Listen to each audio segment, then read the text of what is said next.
Good afternoon, City of Rochester community members, those who are coming as individuals or members of an organization. We're really glad that you're here today and really excited that you have chosen to spend your lunchtime with us today as we go through or into another episode of the Equity Series.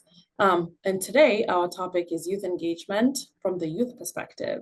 And we couldn't be more excited to be able to have this conversation with a member of that demographic or that community. But before we get into that conversation, I would like to say I'm joined by Wafa El Khalifa, who works at Destination Medical Center. She is my partner in the Equity Alliance as well as the Equity Series. A reminder that on the Equity Alliance, our aspiration is to co-creating a healthier Rochester where everyone participates equitably in the design of public policy. Our purpose and goals are to deliver equitable outcomes, all people at a time. We do have 5 foundational anchors that anchor all of the work that we do, and those are continuous improvement, diversity, equity, and inclusion action planning, economic impact, particularly for communities that have not had positive economic impact, and then transparency and radical collaboration, working across organizations, both public and private. And a reminder that August 12th was International Youth Day. So how lucky we are to be able to have a session that has something to do with something that is being celebrated globally. And International Youth Day is commemorated every year on the 12th of August, bringing youth issues to the attention of the international community and celebrating the potential of youth as partners in today's global society. And of course, this is very much global, but we would like to think about it from the perspective of our local city, our community, and how are we each making sure that we are thinking about our youth. Wafa reminded me today that about 24% of our population within the city of Rochester are community members who are age 17 and younger. How are we ensuring that, one, we're engaging them and understanding the type of community that they'd like to live in, understanding the experiences that they might be having every day, but also incorporating all of the wonderful and innovative ideas that they have for the type of community that they would like to live in. And with that, I would like to share a little information on our presenter. Today, we're joined by Morey of the Rochester Community Initiative. And Morey is a dedicated student and passionate leader focused on improving educational outcomes in her community. She's an incoming freshman at the University of Minnesota's Carlson School of Management. Very excited for you, Morgan, with an interest in public and nonprofit management. So for those of you who are in the nonprofit sector, keep your eye out for Morgan, because in a couple of years, she will be ready to be part of your organization, hopefully. Currently, Morgan interns at Cradle to Career, focusing on increasing FAFSA completion rates and aligning youth with the organization's shared community vision. And I won't read the rest of it to ensure that she has an adequate amount of time to go over all of the material that she will be sharing with us. And with that introduction, I would like to welcome Morgan to share with us all of the information that she has specific to youth engagement. Thank you so much. Good afternoon, everybody. My name is Morgan. Like Xiao mentioned, I recently graduated from Century High School, and in just a few short weeks, I'm heading to the U of M Twin Cities Carlson School, hoping to pursue my interest in nonprofit management. They have a really great program in collaboration with the Humphrey School. Like she said, this summer I am interning at Cradle to Career, which is a community-wide initiative here in Rochester, improving educational outcomes. If you have never heard of Cradle to Career, I highly suggest that you check out c2cmn.com. Cradle to Career is just doing great work and having partners collaborate. But today I come to you from the perspective of Rochester Community Initiative. We are 100% youth-led nonprofit.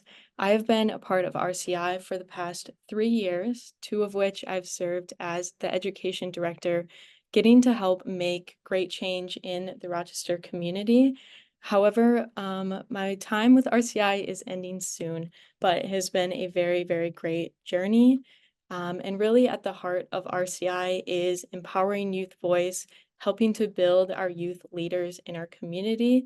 So that is why I'm here today to give you a perspective on how to better engage with the youth demographic within your own organization. Right. So RCI is the Rochester Community Initiative. We're a 100% youth-led and youth-driven 501c3, and we work to improve the Rochester community through the following ways. We help amplify and empower youth voice. We are helping with community education. We are working on intersectional activism and advocacy, and all of these in particular service to underprivileged demographics. So RCI began with a small group of high school students promoting an equity policy surrounding school resource officers in RPS on the basis of protection for BIPOC students. And this group of students officially became an entity to make further change in our community. They saw the power of the youth voice. They decided to really harness it and become an official organization. We are dedicated to youth voice, to youth activism, and service. And RCI gained probably most notable traction for organizing on June 6th, 2020, the biggest protest in Rochester history for the Black Lives Matter movement. And since then, RCI has just been growing as a pillar in the community for passionate and driven youth who are wanting to make a change. And all of this brings into our work some of the most important or exciting to highlight are our new parent drives. We have done those for the past couple years. These are a great example of what RCI can do. We have done these mutual aid drives, providing completely free childcare products to people in our community. We've served around 65 families who essentially get a free shopping trip of all of the things that they may need each time. And when we do our distribution events, the products are gone within 45 minutes almost every time. So that's a really exciting piece of RCI. Something that we have done consistently every spring is our 5K fun run. We're not raising money, however, for ourselves, we're raising it to highlight other local nonprofits. We've raised money for climate justice, the Boys and Girls Club to increase the accessibility of youth sports. And also this past year, we had our most successful fun run with raising over $4,000 for Project Legacy. And RCI Reads is a program that I helped develop. It is a peer mentorship program to support elementary school students in improving their literacy rates. If you would like to know more about this program, I would be happy to talk all day about it, but I'll keep it there for now. And more of our work, especially in education, we do educational programming at the elementary and middle school levels on what we as students feel are core values that should be taught outside of the curriculum, like empathy, diversity, inclusion, and intersectionality. And most recently, we completed the mental health database. In 2020, RCI collected a community survey of over 1,000 responses and just finished this 3-year-long project in the spring, creating like a one-stop resource hub for all mental health services in Rochester. And we are currently working on a locals artist spotlight to highlight especially local youth artists from marginalized communities.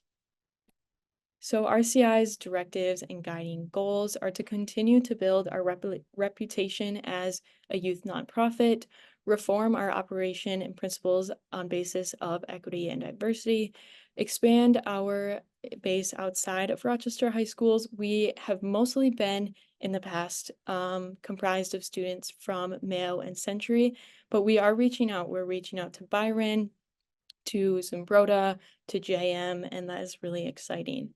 We are also establishing a framework within RCI to empower student leaders and train teenage activists. I see this as one of the most powerful parts of RCI, and this theme will carry throughout my presentation today of not only what can we do together in one organization, but how can we empower our youth for their lives going forward. So RCI is comprised of 42 committee members, seven leaders on top of that within 4 committees. And this makes RCI the largest it has ever been. With over almost 50 members now, we started with a group of about 20. So RCI is gaining traction and people are dedicating their time to it. So it is very, very exciting. So RCI operates under 4 different committees. We have the logistics committee.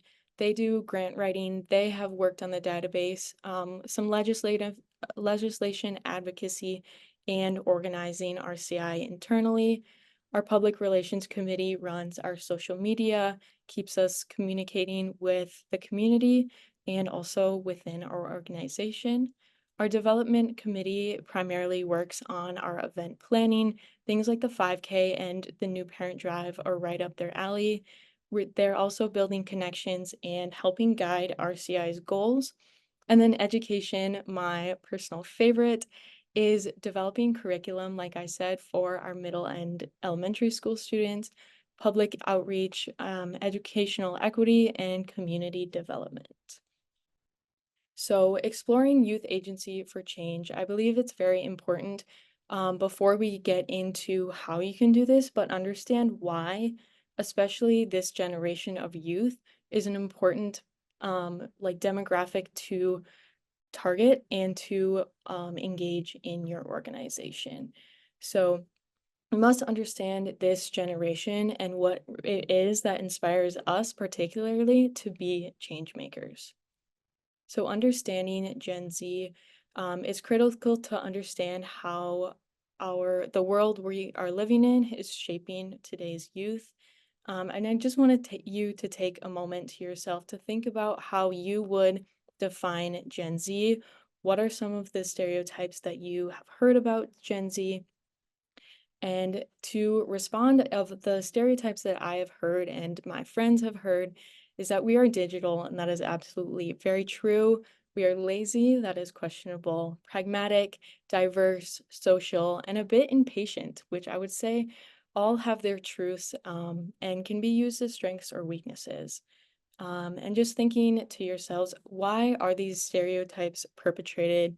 And another question I'd like to pose is thinking about when we are hearing these stereotypes, who is giving that narrative? I would say that it is typically adults or people not within the generation. So giving the youth and especially Gen Z the platform to speak about themselves and the stereotypes or more of the identity that they give to themselves is going to be very important in engaging with youth. So Gen Z, to put it into context, has only known this post 9/11 world, a lot of socio and economic disparities, unrest, mental health crisis, and an increasingly warming climate. I think something else to note in our political climate that Gen Z is used to is that we've only ever had from really what we've remembered or been aware of is that Donald Trump has been a candidate on the ticket. So that is a very important context to see how Gen Z is learning about this political climate. We've also known a world defined by instant information and technology, and I would say that is probably one of the most unique parts of Gen Z is how we connect through technology or how maybe our connections have been hindered by technology. So given our unique circumstances, Gen Z is unlike any other generation before. Some things to do with technology is the idea of screenagers or that this is a very, very unique generation. All right. So Gen Z not only understands what needs to be changed, but I believe that we know how to effectively work for change. We have this technology accessible to us and we have a lot more knowledge at our fingertips. And I think that we are soaking that in really meaningful ways. And Gen Z, more than any before, we are ready to make change right now. This is very evident by groups like RCI, groups like Male Volunteers, the Strength of Olmsted Youth Council. All of these organizations are speaking to the power of youth and that we are ready to go right now. So, understanding Gen Z and our overall drive and motive is going to be very necessary, very essential to getting to that complete youth engagement and empowering youth in our community. So, what does this youth engagement look like? We all want it in our organization. We want to promote youth voice, but how do we best do it? Something that gives us a great idea of this is Hart's ladder of youth engagement. Think of this like Maslow's hierarchy of needs. If you're not familiar, you start at the bottom and you have to work up to the top. It is not a 0 to 60. You cannot skip rungs or jump too many at a time, but this is a process and this is building and this is investment in our community. You will learn that having youth in your organization, having youth involved in your organization is not the same as having youth engaged in your organization. And that is the place that we're trying to reach to. Engagement, less, not only involvement. So in the bottom three rungs of this Hart's ladder of non-engagement are what we would categorize as youth as objects. These seem very harsh, and they seem like something that, of course, is not happening anywhere. But it is. In the first one, as we go through, I would encourage you to think about your organization and where you might fall within these rungs. So the first one is manipulation. This is where adults are leading the program, requiring young people to participate, but without the consideration of what the young people want.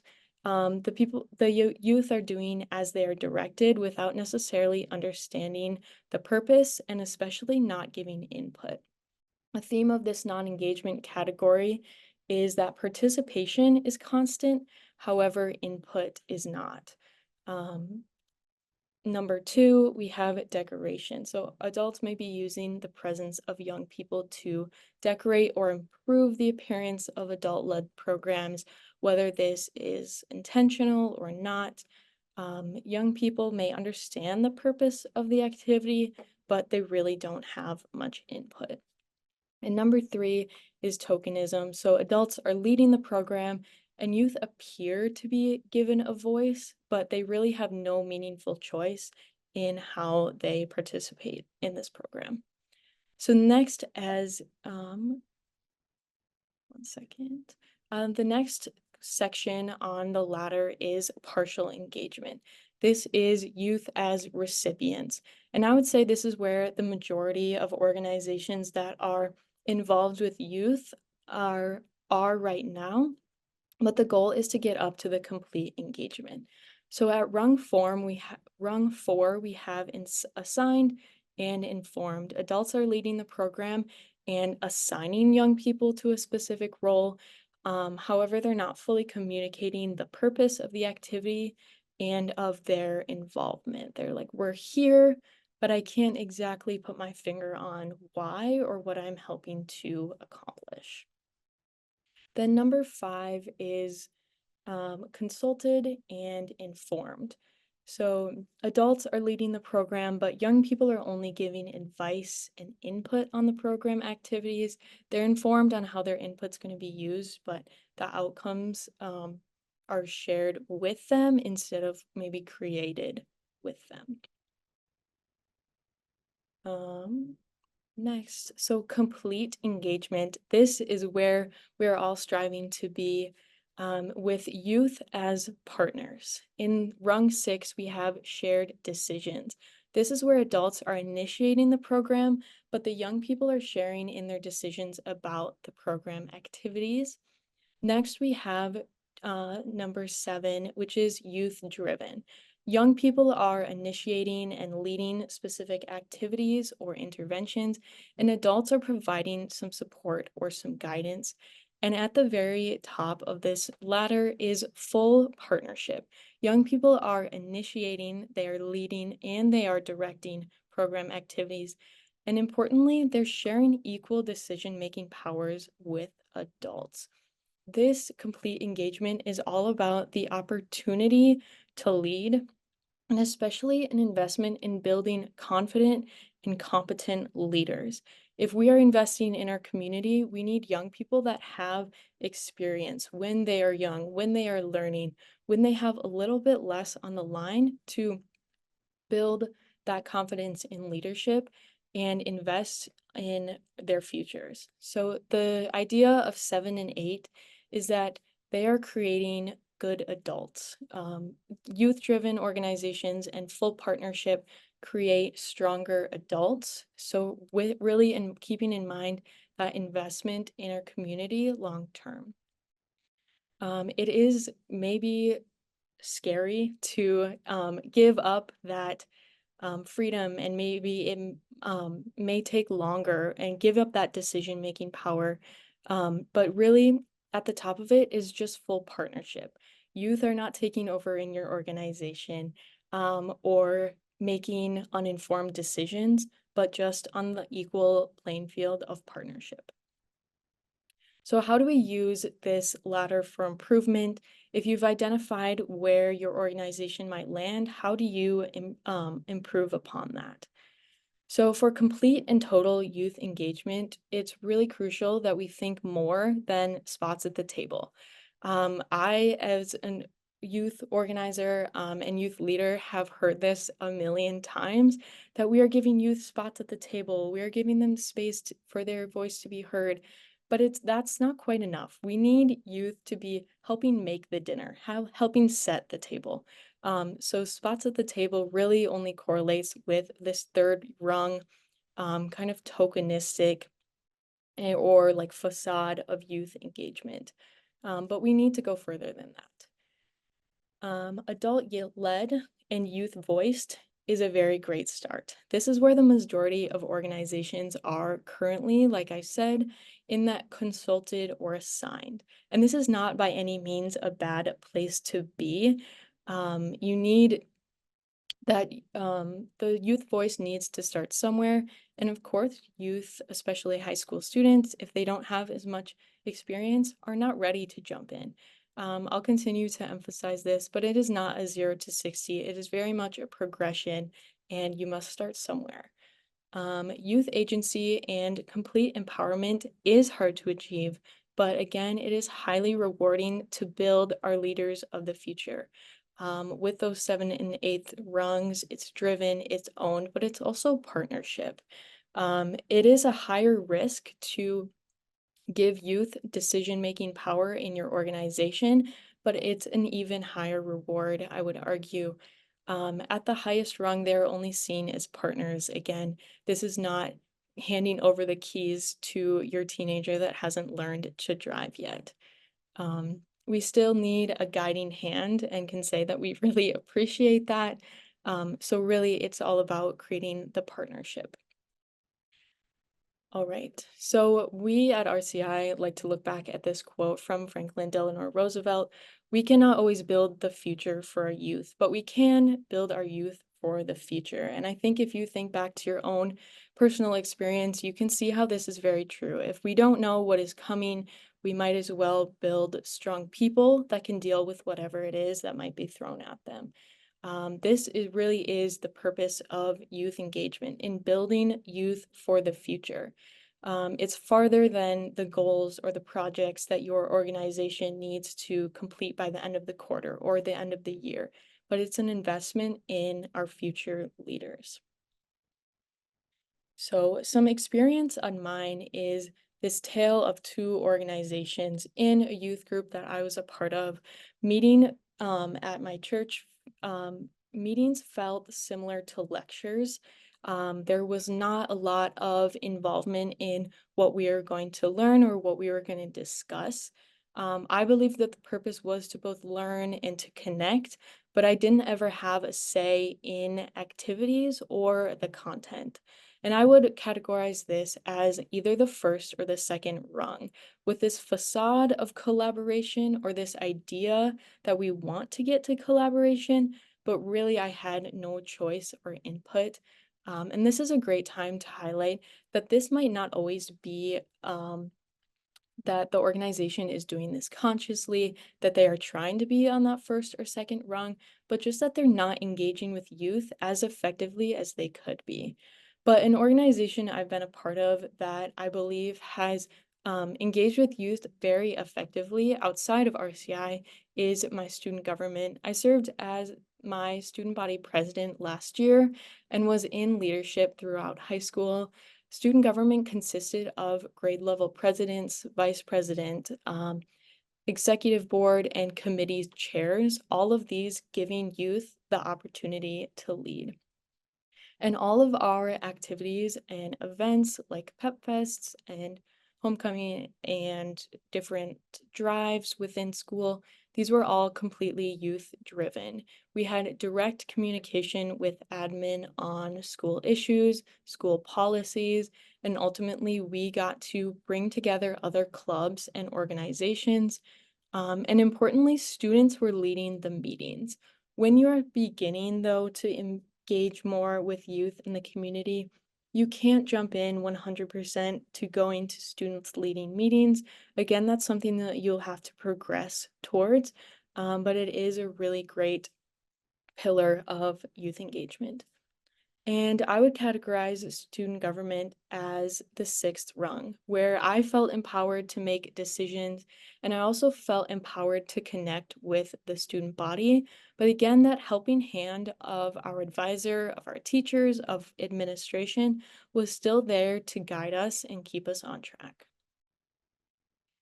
So if we are talking about Hart's Ladder of youth engagement, why we can use it, what are some real strategies or tips that you can use to engage with youth and improve your organization?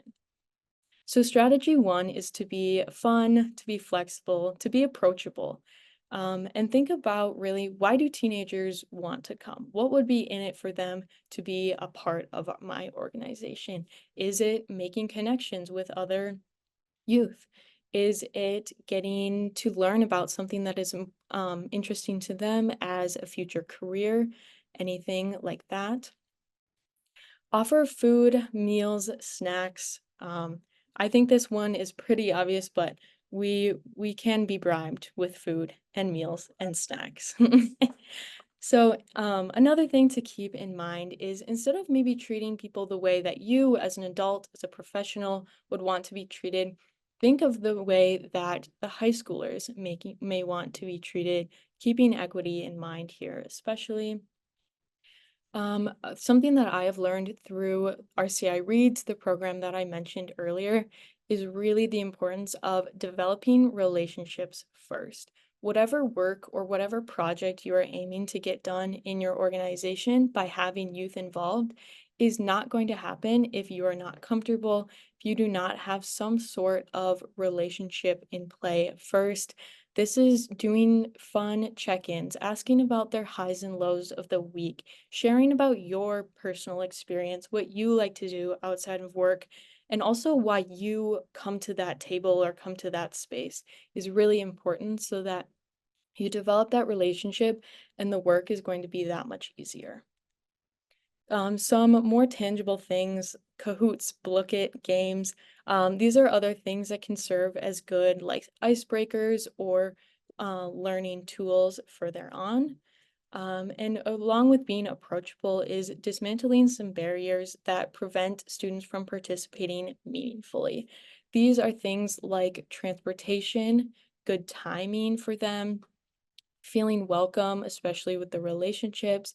If you are meeting virtual because transportation or timing is an issue, does that student have a laptop or Wi-Fi that it runs smoothly so that they can participate in a meaningful way, or is that going to be a barrier for them? Also, another tip would be meet them where they are, meet them at school. If they don't have transportation, they're certainly at school. And there are conference rooms that you can rent out or use for free. These are great places to meet students at school. Strategy two would be facilitating spaces for youth leadership. I have mentioned this before, and I will continue to mention idea of youth engagement is building youth leaders. So think about what modifications you can make to existing spaces or existing programs that can accommodate youth, and especially youth rising into leadership positions. Many teenagers may not feel welcome or are intimidated by adult spaces, especially if this is the first time they've ever been engaged with an organization, even if these are accommodations in place. So, really, I challenge you to think critically about how you are involving youth. What are those barriers for them getting there or even learning about your organization, and how can you work to dismantle those? Invest in professional facilitation. That is something I will highlight Cradle to Career on again. That is a very strong value add that C2C gives. Things like professional facilitation training, whether they're in person, online, or reading literature about them, will really help engage your students. They have so much to say, so many experiences to share, but they need the right environment and also the right facilitation to really get that out in the open. And also think of the rungs. Again, it may be scary to let youth take ownership, take responsibility, and it will probably take longer than if you were to do it yourself. But building a space where they feel comfortable to make mistakes is very, very important. And also going to build them into better, stronger youth leaders, especially having that experience at a young age. Another thing on facilitating spaces for youth leadership is that if this is their first experience or first experience in the area that you're in, whether it's like a nonprofit or it's in science, anything like that, don't use all the jargon without explaining it first. That would be a great thing to do on very sort of the first meeting or first engagement is give that general knowledge that they can build on. All right, and strategy three is building frameworks for self-care. Teenagers are still young, and you need to ask yourselves, how are you going to take care of them? But also, if we're building leaders, how are you going to empower them to take care of themselves? So respecting the student's time is going to be very important. Mostly high school students are in school from 8 to 3:30 and have activities or practices until 5 or later. And this doesn't leave us with a whole lot of time left in the day. So if you're asking yourself, well, then how do we get them? Again, having meetings over meals can help take that burden off of them for sure. Meeting virtually can be a good solution with transportation, but in my experience with RCI, I do encourage you to meet in person at least every other meeting or have like one in-person event per month. I think that helps youth feel more engaged. It is easier to develop that relationship, and you will also have more of their attention. Weekends, they are time for rest, relaxation, and catching up on homework. So avoiding weekend meetings if you can. Sunday evenings sometimes work for people, but really just making it clear that you respect their time to rest, and not wanting to overwhelm them with too many responsibilities is important. Make it clear that school comes first and respect that boundary. A personal experience of mine where that was respected was actually very surprising to me. I served on the leadership table for Cradle to Career, and I got the notification that I had a meeting coming up. I had forgotten about it. I was about to walk into a test the next hour. I send Julie Ruzek an email and she's like, that is okay that you can miss this meeting. School always comes first. Good luck on your test. And that was so refreshing to me as a student, not feeling any guilt for not putting taking time away from school to put into an organization that I was a part of is important, and also helps them, your students or youth, engage in setting those boundaries. So that is very important.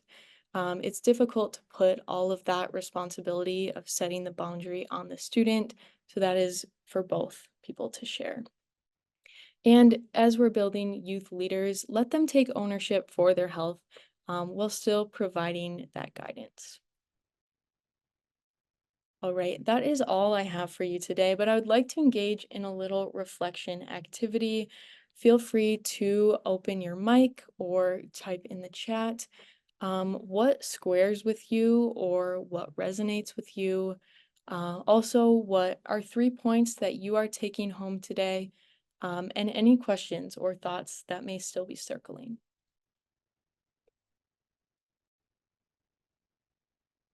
Thank you, Morgan.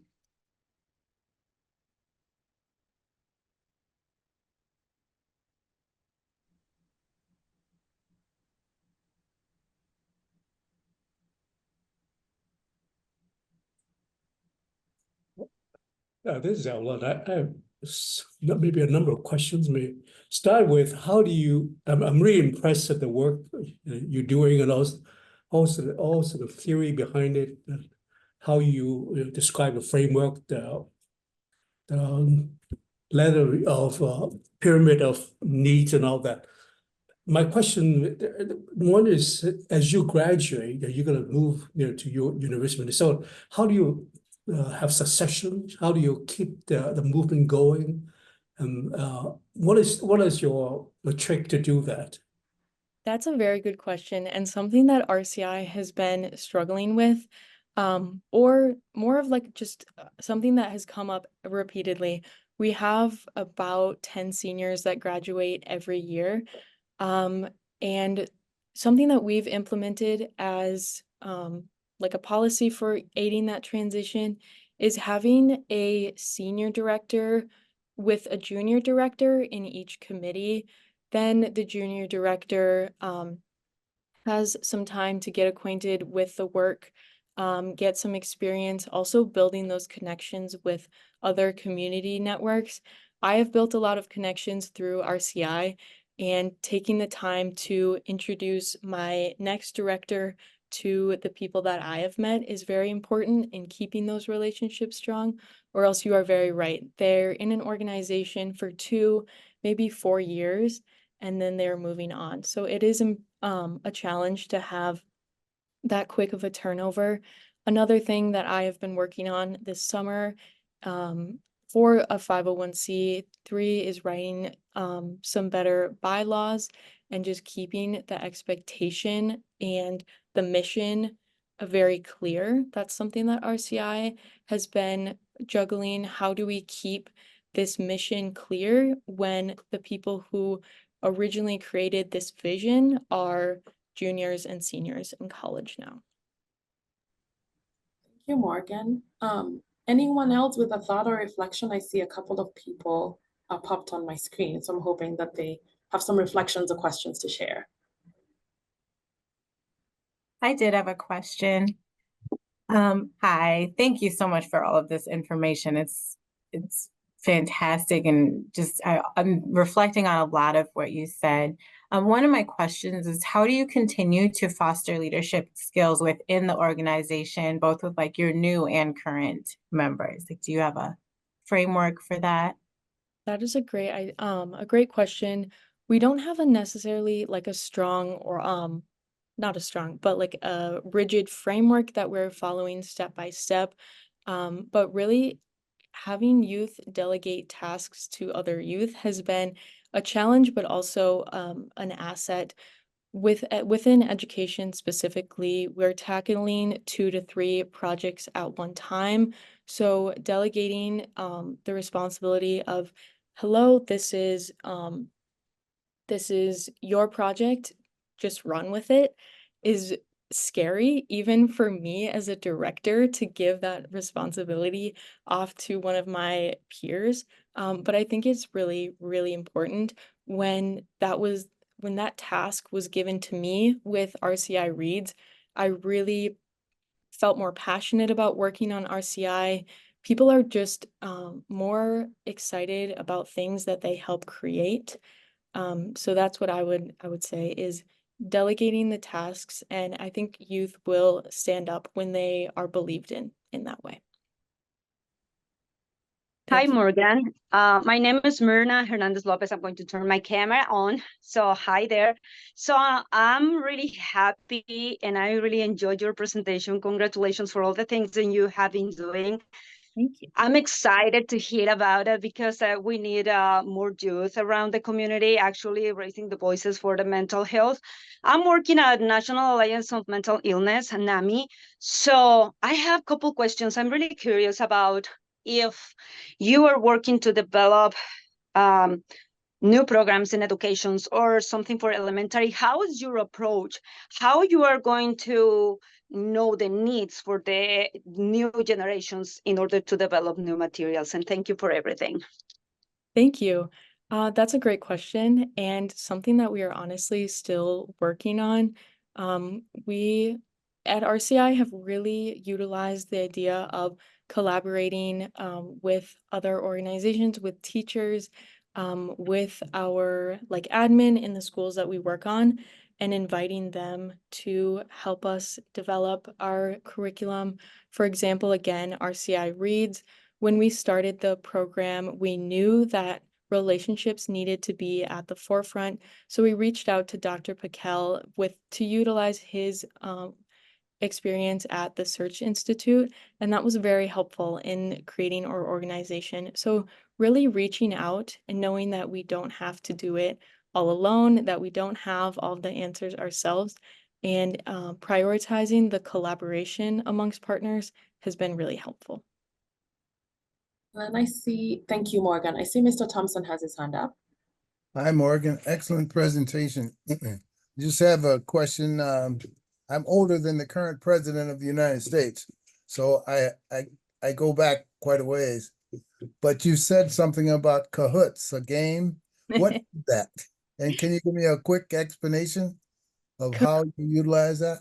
Yes. So Kahoot is on a website, and it's essentially a live quiz. So someone creates the question or poll, puts it up on smartboard or projector screen, and the students or whoever is playing the game joins on their device, whether that's a computer, tablet, phone. They put in a code, and then they answer the questions that are coming up on the board, and you get points based on how fast and how accurate you are. So if this is just an activity at the very start to get youth engaged, maybe asking questions or doing some sort of trivia related to why you're meeting there. For example, RCI, we could talk about the trivia of how many the percentage of Rochester that is under 17, and getting those conversation starters. That would be a great way for Kahoot. And I guarantee you that if anyone brings up Kahoot to a student who's been in school within the past 10 years, they will be very excited. It gets very competitive. You get to see the leaderboard as you go. I won't speak on it too much more, but if you ask the youth that you're engaged with, they'll know. All right, thank you. Thank you for this robust conversation. I also noticed that Jen Woodford put something in the chat. Jen, would you like me to read that question out for Morgan, or would you prefer to ask it? Sure, or I can just comment. Hi, Sure. Morgan. Thank you for sharing with us and for all your work with Cradle to Career versus a leadership table member and then as a staff member over the summer. I just wanted to say, I love that you highlighted the need for self-care for teens, when you were talking about towards the end, how, what you need. And I just think that really struck me because I feel like so many adults aren't even, I mean, we're aware of it, perhaps, like we need to do better, but we don't necessarily think about how the example that we're setting. And I love that you are so aware of the fact that it's a need, and adults in organizations and in lives can do better with that, and that it's really important. And if we don't stop and take that moment and kind of change that mindset, I think it always was like a badge of honor. Like there's so much going on. I'm so busy. I'm so, I whatever. But that's not really the way. And I don't want my kids to feel that way. I don't want, my young adults to feel that way. So thank you. I just want to say thank you for highlighting that, because I think that's something that kind of flies under the radar. Yes, for sure. I would say that the best way to model self-care for youth, or really model anything for the youth in organization, is just personal conversation. Share whether when you're coming in the door or when you're leaving, what is a strategy that you're going to use for self-care for this week. In RCI, we usually share like our highs and lows. And then maybe you add on to that of how did you take time for yourself this week? Or what is something that you are excited to do to relax this week? I think kind of brainstorming that together, and then also hearing from your adult leaders what they're going to do not only benefits the youth so that they can model them, because they're obviously looking up to and respecting the adults they're working with, but it might help the adults as well as that reminder, like you said, oh, I do need to take a minute to myself this week. Thank you. Julie, you have your hand up? Hi, Morgan. Hello. I don't have a question, but more, I just wanted to publicly share how proud we are to have you on our team at Cradle to Career, and to thank you so much for your work, both with RCI and with Cradle to Career. Oftentimes, I don't think we as a society share publicly enough how appreciative we are for others. And so I just wanted to make sure you could hear the gratitude that we have for you and for your work. Because as you mentioned when you were talking earlier about schedules, you're a very busy person and you don't have a lot of time, and much of your extra time goes towards helping others. And that's commendable and beautiful. Also something we all need to take care of, as Jen mentioned. But just so much gratitude to you, Morgan. I think another piece that I'd love for you maybe to talk about a little bit more is how you are, because there's a churn rate. There's a turnover rate for youth because they're graduating and moving on to their next steps. So my first comment is gratitude. My second is really, can you tell us more about how you are building younger leaders in our community, and if there are needs that we can help in terms of finding other potential up and comers and helping instill a sense of leadership in them, helping them feel like they can do it. Thank you so much, Julie. That makes my day, and that is so sweet. To the point of how we can keep inspiring youth leaders, an example from RCI would be we have freshmen and sophomores stepping into the director position, and that's a big new experience. But really having someone believe in them from that young age of, oh, I've only spent a year or maybe 6 months with RCI, but someone sees in me that I can do it, and when I put my mind to it, I can, is really, really important. And those are kind of the unspoken ways that you connect with the youth in your organization, but they do go a very long way. Also, empowering youth leaders by just the encouragement to take their passion, whether that's for education, whether that's for research or anything like that, and encouraging them to run with it, especially as parents, I think is really, really crucial to your young leaders. Allow them to make mistakes as well. I think they will get stronger from the mistakes that they may make. And again, I touched on this before, but people really are the most proud of the things that they help create. So involving youth, and then when they bring up an idea or this is how we can fix it, instead of taking that as a suggestion, kind of throw it back on them and be like, okay, so what are you going to do about that? That's a great idea. How can you implement it? Has been really, really powerful within RCI. We have time probably for one more comment or reflection or question from anybody who's listening today. If I could, Morgan, you are an absolute delight. And the one thing I found, and I wish I was half as calm as you at even my age, and just how wonderfully you present information is great to hear. One of the things I thought as I was reflecting on so many things and taking a lot of notes, Morgan, because we can all learn, is how similar the student government model is to what it was 40 years ago. It's exactly the same. And I guess maybe that's a tribute to the government, to that model. Would you change anything in the student government model? Oh, yes, I would. But mostly, maybe not in the model, but how we bring people in. To be very frank, one of the things we struggled with student government, and that I expect that you would struggle with in bringing youth into your organization, is the resume builders. It's the kids that aren't exactly there for all of the right reasons. And we've definitely struggled with this in RCI too. So having some sort of there's a balance. There's a balance between like an interview process to make sure that you get to the students that are really dedicated and will be most effective in your organization, but also dismantling the barriers so that you have the students who maybe aren't as outspoken, maybe haven't been encouraged as much by their families to get out and be leaders. So unfortunately, I don't have a great answer for you, but it really is a balance between making sure you find the right people to be in the roles. Another thing that I would change about student government, though, is feedback.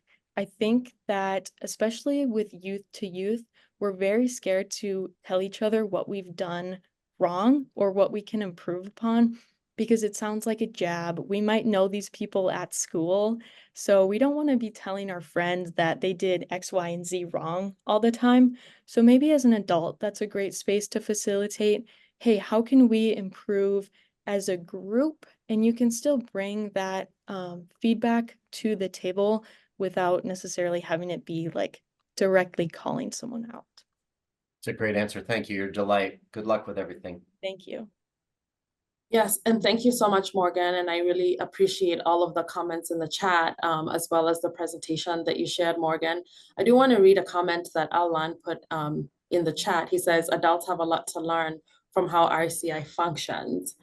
So great compliment. And certainly we do have a lot to learn. I did jot a couple of things down, Morgan, that you mentioned that I have to be more thoughtful about the idea of being engaged versus being involved and how we think through that. I really shared some connection with the learning experiences. So how do we get young people, not just to be part of our teams, but for them to learn and have some experiential opportunities that allows them to become better leaders. And I think we need to work on being a little more fun, flexible, and approachable. Absolutely. I think we take ourselves too seriously sometimes as adults, and we forget that maybe that seriousness can be a disconnect for youth, as opposed to connecting them and making them think that this is a space in all of our roles that they would want to be a part of. So I'm very much appreciative of that. Absolutely. I can speak to an experience Sure. on the Cradle to Career leadership table. Someone said something and then adults started laughing and I'm like, come on, not even I would laugh at that joke. And like, I'm the kid in the room. So that really was a great connection and a great, Jen knows what I'm talking about. That was a very great moment to speak to the power of connecting and building the relationship first. And after that, everybody felt a little bit more loose and a little bit more connected throughout the rest of the meeting. And I feel like more work gets done that way. So yes, definitely being fun, flexible, approachable. Those are very important. Yeah, absolutely. We will work on that. And I think maybe the question for all of us on the webinar, on the call is, how are we going to make sure that we're being thoughtful about all of the things that Morgan has shared? How do we connect or contact RCI And how do we make commitments within our own organization to have more engagement and involvement of youth, but also how do we incorporate them and share power with all of them? Because obviously we're not going to be in our roles forever. And how do we create space for youth to join us? So that is a big question and commitment, I think, for all of us. But knowing that we have about 3 minutes left, I do want to share a couple of closing comments.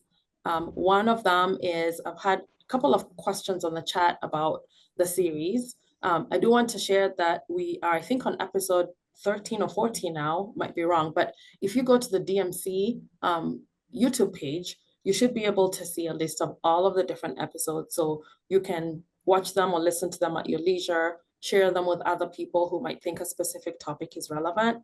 I really would encourage, when this particular one that we had today is live, to share that with our network so that they can connect with RCI. The other thing that I would like to share is community co-design continues to grow in our community. We do have an update this Friday at 10 a.m. If that's not something that you have in your email or that invitation, reach out to Wafa El Khalifa. She is busy on the chat, and let her know so that she can share that information with you. So I also included some of the additional dates of October 18th and 20th, where you can get to hear some of those updates. And then lastly, a couple of big things happening in our community related to youth again. We're all going back to school, right? So if you have young people in your lives in any capacity, you know, that's happening. So as they prepare, this is a wonderful event that is in our community. I believe this is the 3rd annual back to school block party. So come and join in and participate in that if you're able. If your organization would like to donate, whether it's backpacks or books or pencils or anything like that, please do so. Everything that is shared in that space is free to the community that would be utilizing it. But again, really appreciative of all of you, of your time that you spend here and in having this conversation. And if you want to hang back for a couple minutes and talk with Morgan, you can do so. Otherwise, have a great week, and we look forward to seeing you next month in September.